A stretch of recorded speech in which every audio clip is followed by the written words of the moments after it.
नमस्कार मित्रांनो, जय महाराष्ट्र. शिंदेगडाच्या या आमदारांचा, गद्दार बंडखोर आमदारांचा करेक्ट कार्यक्रम करण्यासाठी उद्धव ठाकरेंनी नवरात्रोत्सवात जाहीर केल्यात महिला उमेदवारांची यादी.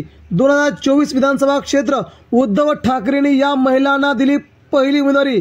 या गद्दार मंत्र्यांचा, आमदारांचा होणार करेक्ट कार्यक्रम. मित्रांनो, कोण आहेत ठाकरेंच्या वाघिणी ज्या आता पाडणार या सर्व आमदारांना? बघूया सविस्तर नावे. पहिलं नाव येते मुंबई भायखळ्यातून विधानसभा मतदारसंघातून किशोरी पेडणेकर. ह्या सध्या मुंबईच्या महापौर आहेत. या मुंबईतून लढण्यासाठी खूप मोठ्या आग्रही आहेत. प्रकाश सुर्वे असतील किंवा मंगेश कुडाळकर असतील किंवा सदा सरवणकर असतील. यामिनी जाधव या मुंबईतील गद्दार आमदारांना पाहण्यासाठी यांनी आता पुढे हालचाल सुरू केली आहे.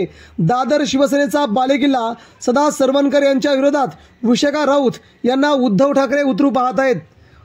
ठाकरेंच्या रणरागिणी या तिथे दोन हात करून उद्धव ठाकरेंचा विजय सहज मिळवून देतील अशी उद्धव ठाकरेंना तिथून आशा आहे.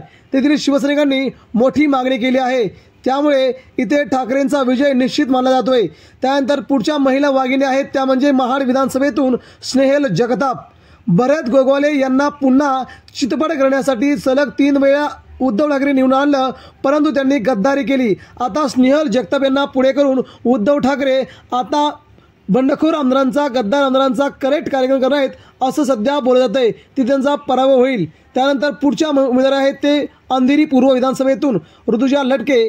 उद्धव ठाकरेंच्या मशाल चिन्हावरती पहिल्या निवडून आलेल्या आमदार म्हणजे ऋतुजा लटके. आता पुन्हा उद्धव ठाकरेंनी त्यांना मुंबईतून आपली मशाल हाती दिली असून पुन्हा भगवा फडकवण्यासाठी त्यांना वरदान दिले आहे. यामुळे इथे गद्दार आमदारांचा करेक्ट कार्यक्रम होणार आहे. त्यानंतर पुढचं नाव येते ते म्हणजे माघाटणे विधानसभेतून संजना घाडी. शिवसेनेचे आक्रमक उपनेते असलेल्या संजना घाडी यांना उद्धव ठाकरे मुंबईतून उतरू पाहत आहेत. त्यामुळे या भागातून या शिवसेनेच्या वाघिणी आता ठाकरेंना इथे विजय मिळवून देतील, तिथला ग्राउंड रिपोर्ट सांगत आहे. त्यामुळे या देखील ठाकरेंच्या एक जायंट किलर ठरतील. पुढचं नाव येते ते म्हणजे उत्तर महाराष्ट्रातून पाचोरा विधानसभेतून वैशाली पाटील. उद्धव ठाकरेंच्या शिवसेनेसाठी गेल्या 2 वर्षापासून प्रत्येक घराघरापर्यंत पोहोचले असून त्यांचे बंधू किशोर पाटील यांच्या विरोधात या आता उभे राहत आहेत. तेव्हा उद्धव ठाकरेंनी यांना उमेदवारी देण्याचे घोषित केले असून आगामी काळात इथे गद्दार आमदारांचा करेक्ट कार्यक्रम त्या करतील अशी शक्यता आहे. पुढचं नाव येते वडगाव विधानसभेतून सुषमा अंधारे. शिवसेनेच्या उपनेते असणाऱ्या सुषमा अंधारे आता उद्धव ठाकरेंकडून वडगाव शिरी या मतदारसंघातून उभे राहतील. उद्धव ठाकरेंनी महाविकास आघाडीकडे वडगाव शिरी विधानसभा मतदारसंघ आमच्याकडे हवा आहे अशी मोठी मागणी केली आहे. त्यामुळे आता सुषमा अंधारे या भागातून भाजपच्या नेत्याला दारुण पराभवाची धूळ चालतील अशी शक्यता आहे.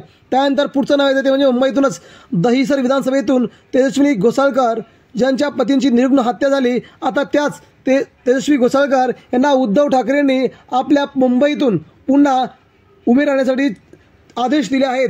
आपल्या संपूर्ण दहिसर विधानसभा क्षेत्रामध्ये यांचा खूप मोठा दबदबा आहे. त्यांची कामे देखील तशी आहेत. दांडगा जनसंपर्क बघून आता ठाकरेंनी हे आदेश दिले आहेत. मित्रांनो, आपल्याला काय वाटतंय? गद्दार आमदारांचा करेक्ट कार्यक्रम करून या ठाकरेंच्या 8 वाघिणी जिंकून येतील का? आपल्या प्रतिक्रिया द्या. अजून कोणाला महिलांना संधी द्यावी? आपणही आपल्या प्रतिक्रिया आमच्यापर्यंत पोहोचवा. धन्यवाद.